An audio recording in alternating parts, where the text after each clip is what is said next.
one of the interesting things was the story was, and it was largely true, that um, it was going to be a very straightforward acquisition, this, because the Mars and Wrigley cultures were so similar. And actually, if you looked at some of the artifacts of the culture, the bit above the iceberg, there was a lot of similarity. It was a family-owned business. It, had a strong people agenda, and but of course, we found out as we dug a bit deeper that wasn't the case. So one of the and having had a few sort of false steps in that area, one of the things that I think we did really well, led by the people area, was that we ran workshops for all the senior people in both organizations. And so I think the first thing we did that was really important was we ran them for the Mars people as well as the Wrigley people.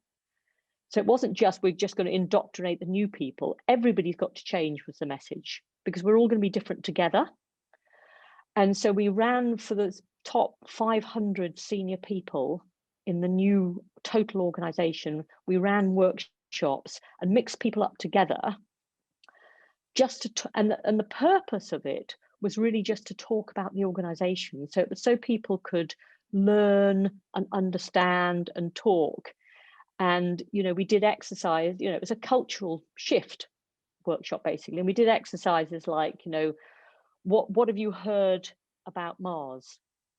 And encouraging people to all the bad things they'd heard about how terrible the organization was and how crazy the family were, and what are the good things you've heard, and again, what have you heard about Wrigley? And so we just had flip sheet charts all over the room, just really allowing people as part of the change curve just to get some of these things out and to let some of them go because they've been able to share them, and to start as a group of people, there are about 20 people in each workshop, to start building a new future together. And it was an incredibly powerful exercise to do. And, people talked about it years later, about having been on one of those workshops where people together were being honest about where they were, not saying we're all the same, there are differences, but saying that actually, as senior leaders, which they all were, we have the responsibility together to lead this new future with all of us in it, the new Mars Wrigley Corporation, from that point of view. And I think that was, an incredibly powerful